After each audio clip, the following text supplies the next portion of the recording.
Yes bakunzi ba Afrimax, uyu munsi igihugu turi kuvana igihugu cyitwa Brunei, ni igihugu gitangaje cyane, igihugu kiri muri Aziya, kiba gifite abaturage 415 byonyine, abaturage 415 byonyine.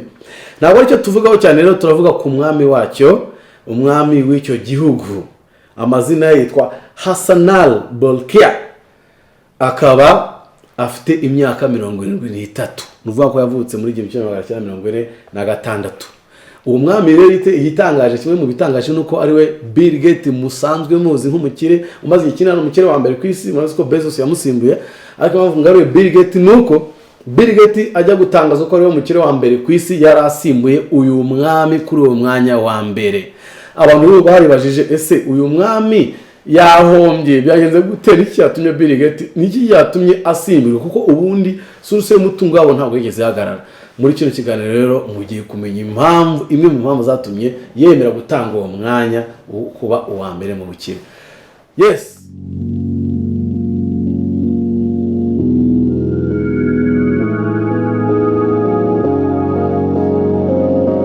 Papa Emile aragarutse, Afrimax TV. Yes, mbere yuko ujya kure wibuke gukora subscribe kandi no kuri kakazogera, kubera ko ugomba kujya uwa mbere mu kumenya amakuru avugirwa ahangaha. Kandi abakunzi bacu turabashimira cyane, badukurikira mwese, amakomantere yanyu turabona. Ikindi nyine twabazaniye inkuru nshyashya, segment nshyashya ivuga ku bintu bitandukanye bitwigisha. Muri kino gice rero nzajya mvuga noneho ku bantu, ku bihugu, ku bintu bitangaje biba ku bantu badasanzwe. Tukadukoramo ibyo twigiraho, tukarefreshinga mind. Uyu munsi rero nabazaniye igihugu cyitwa Brunei, ariko mu by'ukuri ntabwo ari igihugu nabazaniye umwami wacyo, kubabwiraho muri makeya umwami wacyo kuna meza. Afite ibintu bitangaje byinshi cyane, nafashemo dukeya ntuzana byagiye bigenda bimuvugwaho, kugira ngo refreshing mind, tumenye amakuru amwe namwe utapfa kubona ahandi hantu hatari kuri Afrimax TV. Yes, akaba ari Papa Emile nyine nkuko musanzwe mubizi. Brunei rero kimwe mu bitangaje byacyo nuko ari igihugu gifite abaturage 415 byonyine, 415 byonyine. Igihugu gifite abaturage 415 byonyine, kikaba ari cyo gihugu cya gatanu mu bihugu bikize ku isi. Igihugu ni Brunei, giherereye muri Aziya, kikaba ari igihugu cya gatanu mu bihugu bikize ku isi. Akaba ari igihugu gifite abaturage 415 byonyine. Amatsiko rero tugiye kubabwira, icyo tugiye kubabwira ko icyo gihugu ni kijyanye n'umwami wacyo, akaba yitwa Hassanal Bolkiah. Nuko mbashe kubisoma. Hassanal Bolkiah yavutse muri 1976, ubu afite imyaka 73 y'amavuko. Kimwe mu bintu afite bitangaje nuko kwiyogoshesha byonyine yishyura umukwaferi amadolari arenga 20,000. Amadolari 20,000 ashyize mu manyarwanda ubwo bigera muri miliyoni hafi 20 z'amanyarwanda kumwogosha gusa. Kandi akunda kwiyogoshesha ntiyamara ibyumweru 2 atamwogoshe. Umva rero ko ibintu bidasanzwe kubona umuntu wishyura umukwaferi amadolari birenga 20, ndo miliyoni z'amanyarwanda byibuze 20. Ikindi kintu ndatanzwe rero afite nuko uwo mugabo, uwo mwami w'icyo gihugu cya Brunei, yinjiza amadolari 100 ku isegonda mu bucuruzi bwe. Kandi aya makuru ntabwo ari ayejo, hashizeho igihe gito, bishobora kuba yarazamutse ubu ngubu, niba ndakora ubushakashatsi. Ariko nuvuga ngo ni umuntu w'umukozi w'umuhanga cyane ku buryo yinjiza amadolari 100 ku isegonda. Nuvuga ngo igihe namaze ahangaha ubara amasegonda yakoresheje, ugenda uyabara urabona amadolari amaze kwinjiza. Wow, nuko mu kiganiro cyanjye amafaranga azamo cyane, cash, you have to be rich man. Ugomba kugera amafaranga ukajya umenya, ariko ibaze umunsi uzabuza amafaranga winjiza ku isegonda. Nabwo ugomba gukora plan.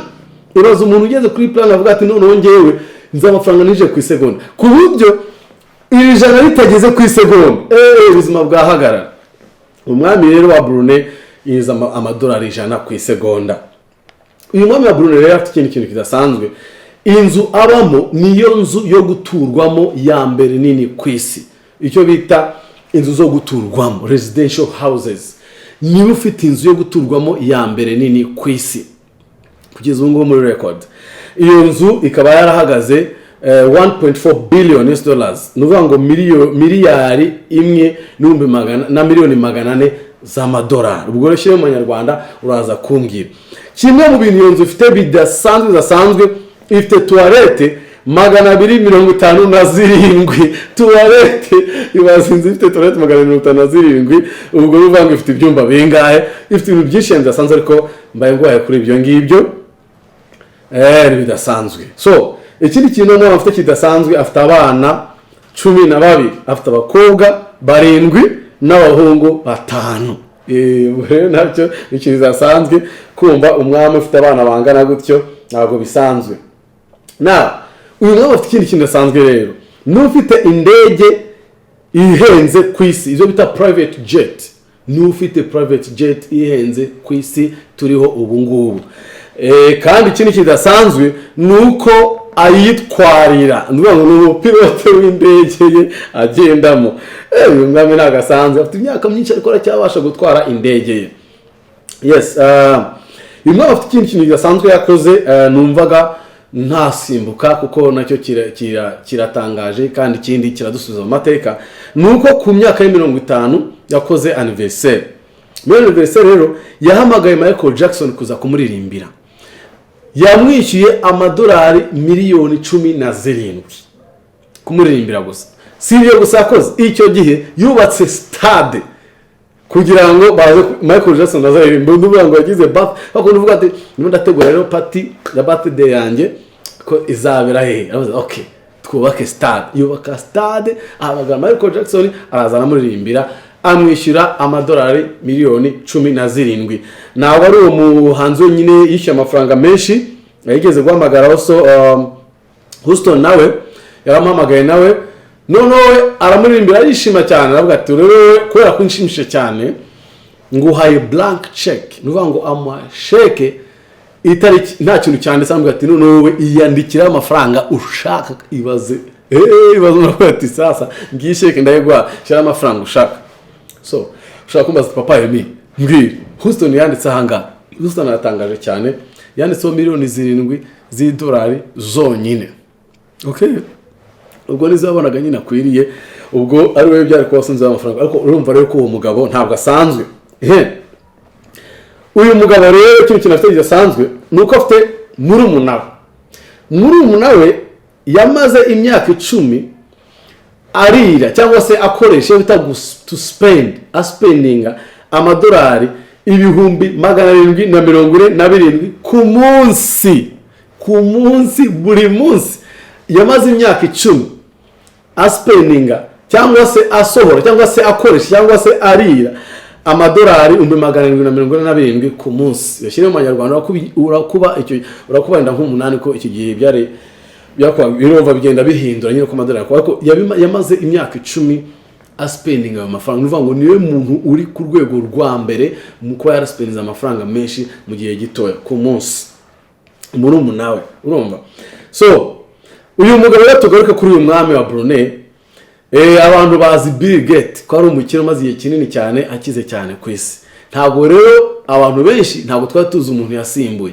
Bill Gates agiye kuba umukire wa mbere ku isi, yarasimbuye uno mwami wa Brunei. Uno mwami wa Brunei yari amaze igihe kinini cyane ari we muntu ukize ku isi. None Bill Gates rero bamutangaza ko ari we umukire wa mbere ku isi, yaraje asimbuye uyu mwami. Uyu mwami yararotse yahombye, byagenze gute? Ni gute Bill Gates amusimbuye? Kumbi uyu mwami ngo afashe umutungo we agenda awerekeza ku mwana we. Rero mbone kubabwira ikigiye gukurikira yuko nuko mu bintu bitangaje by'uyu mwami nuko umuhungu we uzamusimbura ku bwami ari we uzaba umukire wa mbere ku isi, utunze icyo bita trillion in dollars. Uwe bita umutirillionaire mu madolari. Ubu ngubu aho tuvyira ngaha abatirillionaire barahari, ariko muri families, umutungo w'amafamiye ukagira abantu batirillionaire, ariko ntago turagira umuntu cyaremwe umuntu umwe witwa umutiriyoneri. Ba Bezos ntibaragera, ba Bill Gates ntibaragera.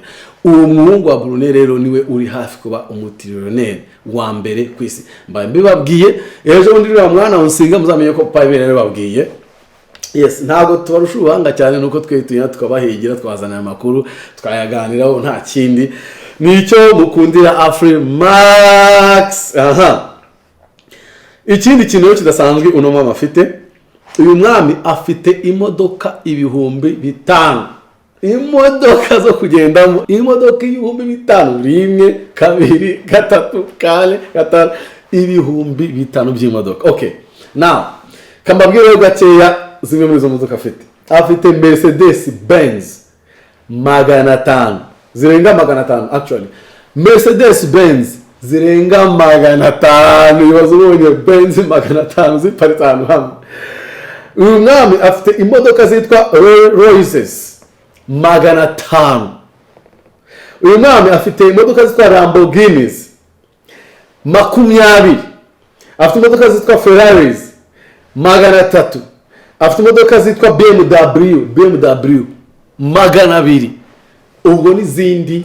Niba ushaka kumenya imodoka afite ugende urebe collection y'imodoka zenze ku isi, kuko uno mwami ni ubanza kuzigura bwa mbere.